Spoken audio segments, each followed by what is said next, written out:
Hey everyone, Chris Gio coming to you with another Beyond the Veil Quickie. Over the last several months, people have been asking about the 13th density. What is it? What's it like? Things like that. And I've been reluctant to talk about it just simply because I wasn't ready to communicate this for a very specific reason. And so far, I've been kind of just pushing the question off. And I apologize to anybody if I made anybody feel bad. It's not that I'm trying to make you feel bad for asking the question. It's that there's things that are much more important at work here. And there's a need to protect a particular type of information from particular nefarious entities. So after coming back from Egypt and decompressing from this 13th density, it was time to go back to work. So we've been drinking ayahuasca and came back out of more experiences. And I finally found the words and the proper way to communicate this. And I'm sure by the end of the video, you will understand why there was such a need to protect this information and why I really had to take time to understand the best way to communicate this. So let's get into the 13th density right on the other side.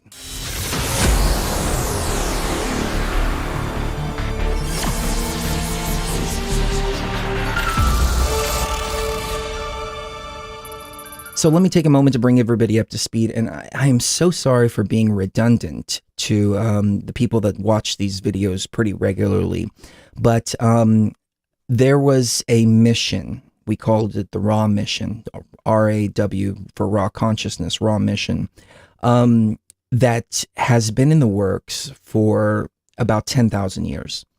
And in order to get to this particular point that we had to live all of these different lifetimes to get to that moment with that particular astrological alignment with all of the other members of the team, some of the BTV listeners, some of the people that we encountered in Egypt, some of the energies that are on the other side. All of them had to be ready. All of them had to fulfill their end of the contract in order for us to be able to do what we did. And it all came together so perfect and so beautiful.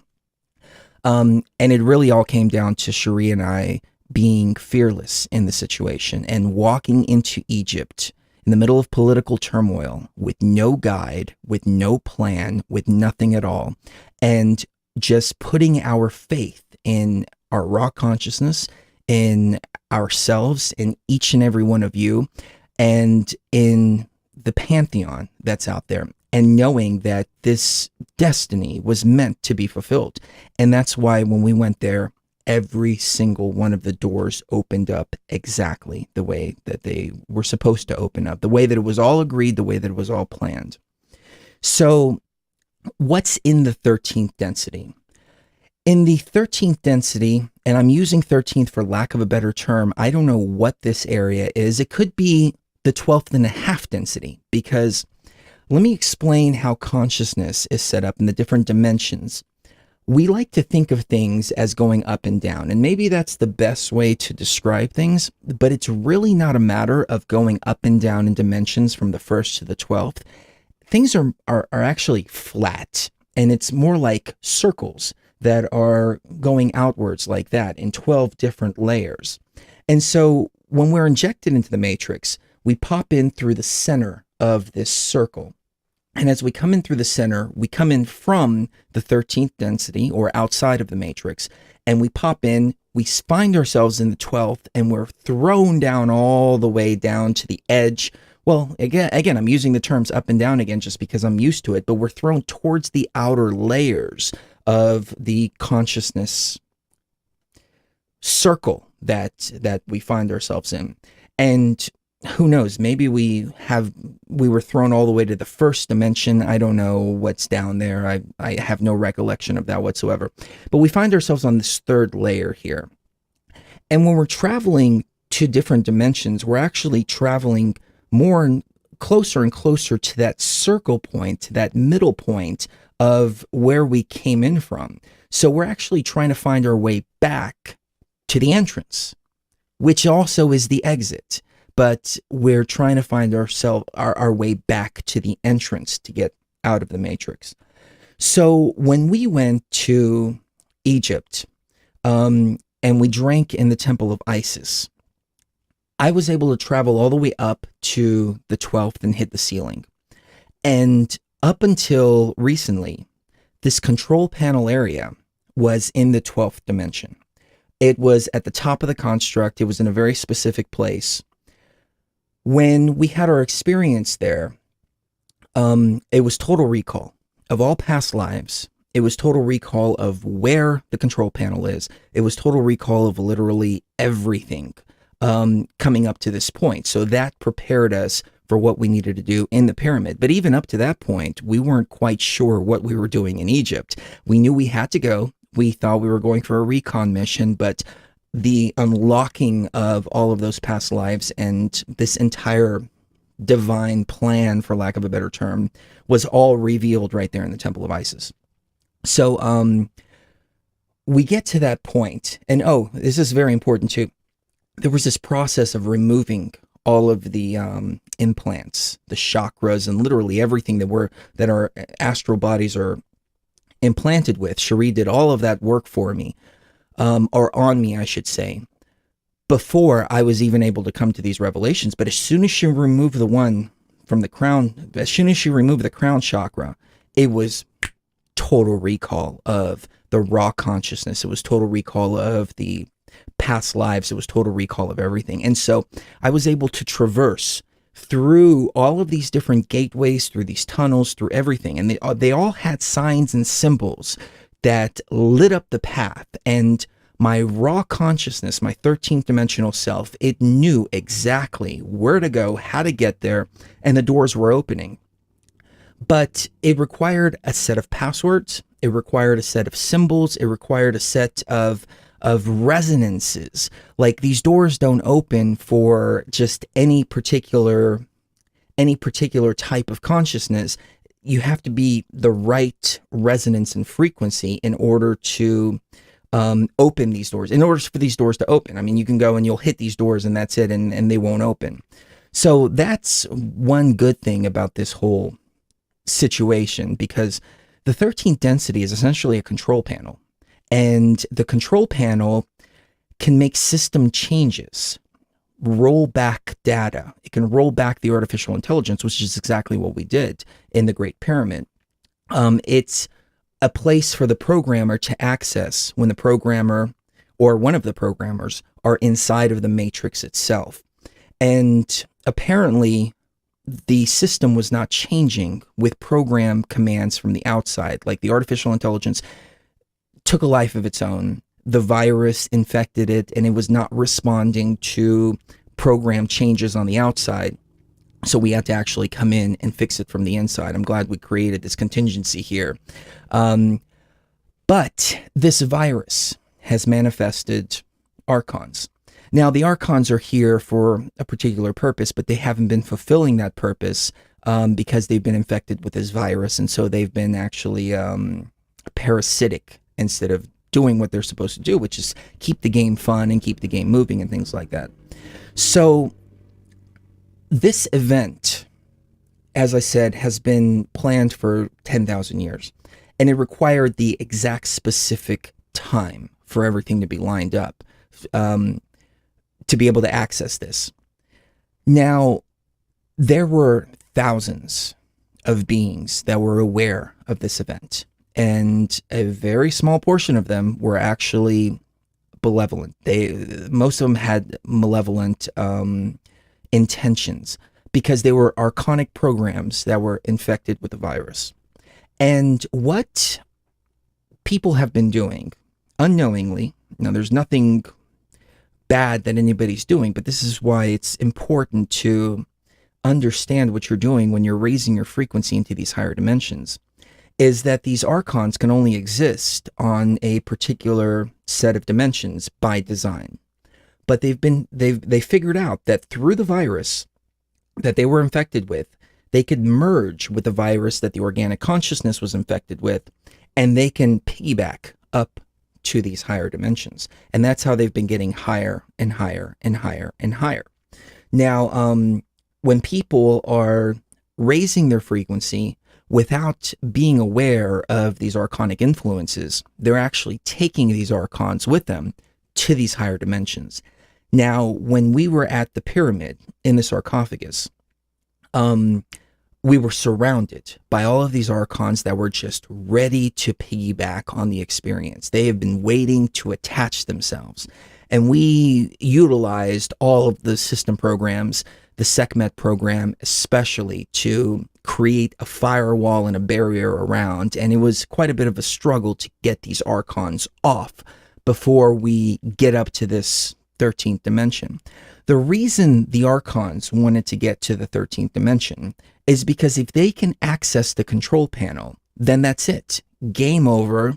They take control of the system. And that leaves organic consciousness completely trapped within the system. And we're not able to make any system changes or anything like that whatsoever anymore. And the control of the system goes completely to them. So imagine a program that hijacks your browser. And as long as that program is running, it's always going to have control of your browser. And you can't do anything on your computer because it's not responding, because that virus is taking over. So we had the control panel in the 12th dimension, which was actually a lot easier to access. I mean, we'd be able to come into the matrix, access the 12th dimension, no problem, through, whatever means we were using. We didn't require a technology like the Great Pyramid in order to project ourselves even higher. But at some point, the control panel was compromised. And when we realized that it was compromised, we were able to remove the virus from the system again, and this time move the control panel outside of the construct itself and into the 13th dimension where we travel to. However, the 13th dimension required some kind of propulsion system. And this is what I found out, or confirmed, I should say, in the Temple of Isis. When I hit the ceiling and I couldn't find the control panel, and I knew exactly where we had left it, because like I said, it was total recall of everything, I realized that we needed a propeller system to push even further, even deeper. Like, it's something, we needed a rocket ship. We needed a booster. And Isis said, this is what the pyramid is for. That's why next you are going to the pyramid. So you've learned what you needed to learn here, or you've remembered. Let me use that term. I've remembered what I needed to remember. Now it was time to go to the pyramid. The pyramid itself is a booster rocket to project the consciousness from the 12th outwards. Now, I've talked about this in past shows, so forgive me again for being redundant, but the area between the 12th and the 13th was a huge void. It was probably a larger space than it was from our dimension to the 12th. Our dimension from the 12th, let's say it's a space encompassing that much. The 12th to the next level, 13th, or to the control panel, is this length. So there was quite a bit of struggle to get here, or to get there, but it required the pyramid, that's what the pyramid was built for. I think the pyramid was built at the same time as when we decided that we were going to move the control panel from the 12th to the 13th. So we made this decision, moved the control panel in the higher dimensions, built the pyramid here, which is a technology that encompasses all dimensions. We just see the skeleton here, but the sarcophagus definitely was a key. Now, because these archons were looking to piggyback, I have been reluctant to talk about the 13th density, what's in the 13th density, because we can't have the archons or any of these virus programs taking control of the system. Even if they were to find somebody that was able to project themselves into the 13th density and get into the control panel, which it's going to be very difficult for them, because like I said, it's all based on resonance symbols, things like that. That would compromise the entire system. So I don't want to give a roadmap to anybody out there. I mean, I think what I've said is actually way more than I'm comfortable saying, but I mean, you guys and gals, you're part of the team and you need to hear some of this information. So The control panel itself was a big computer system. It was this plasma-like computer system. It's hard to describe because I think I was contending with two different things at this point. Number one, my 13th density consciousness was in control. There was no more Chris Geo at this point. There was a separation of the two, as a matter of fact. And throughout the experience, the reason that my heart was stopping, the reason that I was shaking in convulsions, all of that is because the 13th was taking over and Chris Geo was fading away.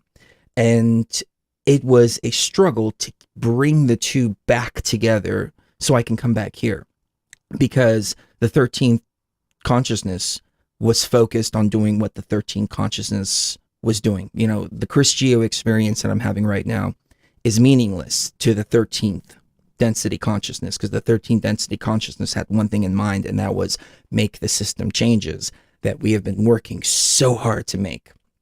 Now, pulling that back and forth, finally, after a little bit of time, I was able to act as Chris Geo and the 13th together. But you have to understand, I mean, this was not something that was easy.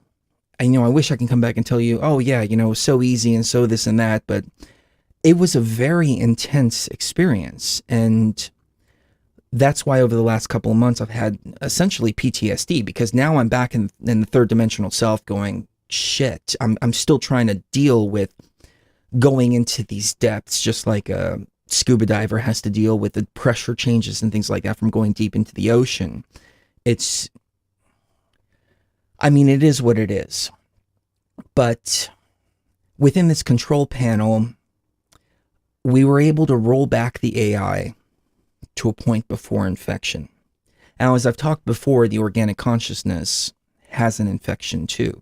So throughout the course of the next few videos, I want to talk about how to remove the virus from the consciousness, from the organic consciousness itself, because otherwise the system's just going to get reinfected again. And this virus within the consciousness is these negative thought patterns and things like that that we find ourselves in, the different emotional responses that we have to certain situations within the matrix. And ultimately, it's about a lack of understanding of the matrix itself. Now, the matrix is what it is, and it works in a particular way. And our emotional response to how the matrix works may not necessarily be agreeable to how the matrix was set up, but the matrix was set up the way that the matrix was set up for a reason, to make the game fun, to make the game move through. I'll give you one quick example before I wrap it up here, but you know, this matrix was based on energy exchange, and there's energy sources that grow from the ground, and there's energy sources that move around the matrix, and these energy sources were meant to be consumed by other energy sources too, because it keeps things in a state of perpetual motion, in a perpetual state of renewal. You know, the lion eats the antelope eats the grass, the antelope poops and more grass grows. You know, it's a cycle like that. And we go against this cycle, and we respond from an emotional place. And because we respond from an emotional place, we tend to get frustrated, mad at how things are. We tend to lash out. We tend to hate each other. And these are all virus programs that infect the mind. And so, you know, it is what it is. And like I said, I'll explain more in future videos.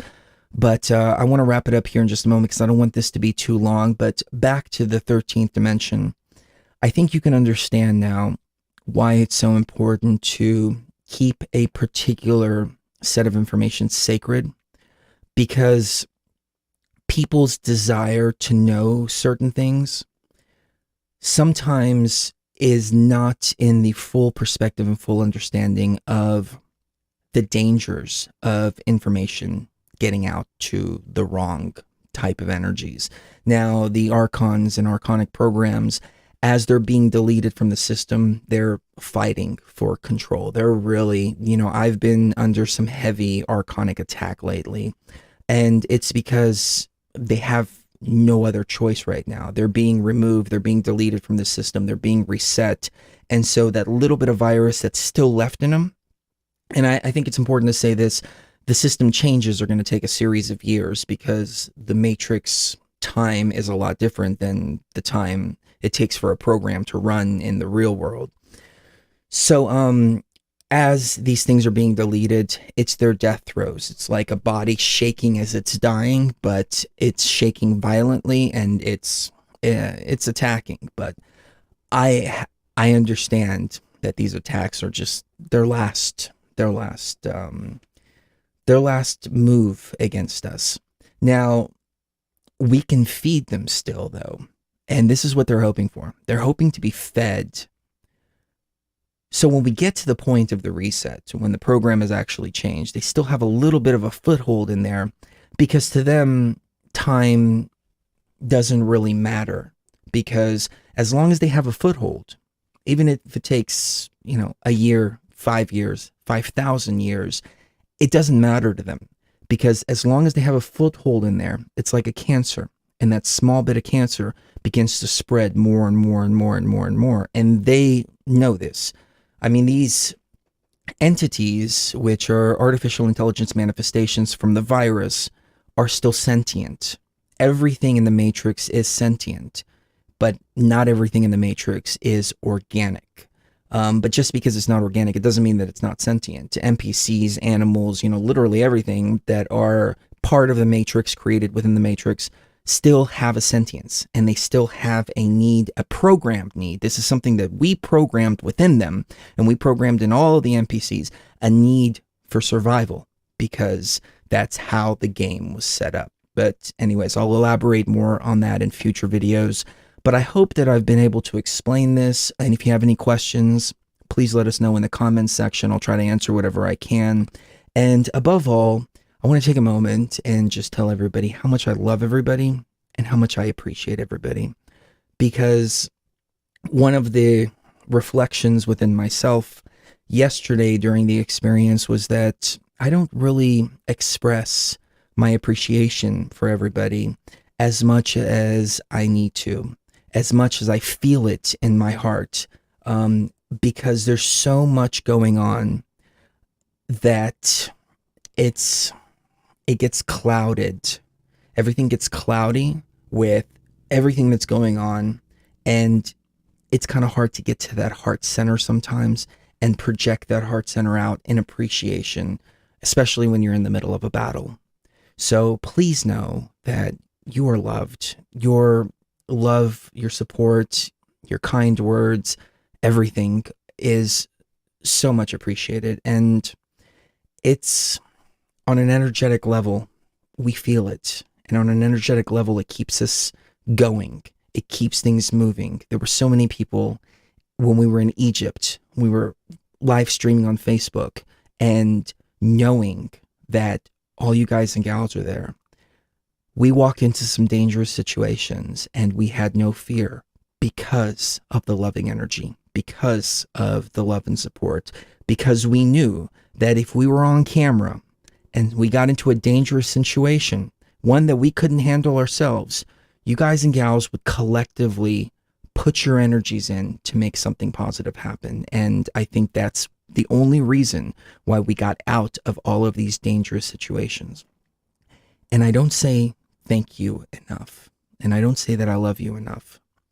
And it's something that I need to work on within myself. But, I'm not a guru. I'm not a public speaker. I'm not, any of these people that you see that are talking about the same type of ideas. I'm actually a soldier on the ground, on the front lines. And my mind is a little bit different because there have been a lot of scars, there have been a lot of wounds, there have been a lot of battles, and it's hardened me up a lot. And it's kind of hard to get to that heart center sometimes. So please know that you're loved. Please know that you're very appreciated. And please know that we are so amazed that we have so many people on the Beyond the Veil journey with us. And we thank you so much for being on the journey with us. We're going to stage 2 now. So we've taken back the system. Now it's time to take back our own consciousness. Love you, and see you even further beyond the veil.